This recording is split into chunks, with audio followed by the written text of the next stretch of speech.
All right, so for section 7, we've just done our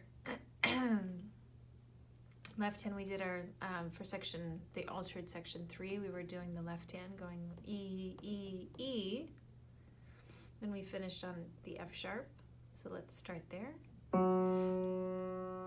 We're going to now move our hand. We need to hit this E, but I want you to move your hand so that your thumb is on the E, and you'll play E, then D, and then you're going to play E again, and then the octave lower, E. All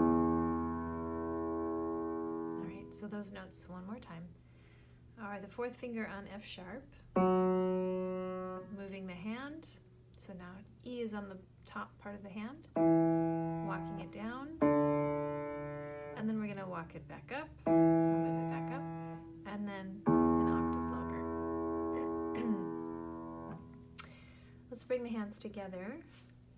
So in the right hand, we've just walked it down, and then I had my F sharp coming in. I move up to this position and I play top, middle, top. Coming down to this 3 black notes in the middle.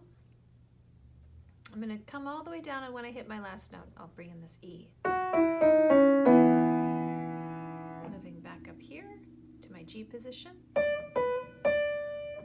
Moving back to my position here with the 1 black note in the middle. Getting ready with my second finger.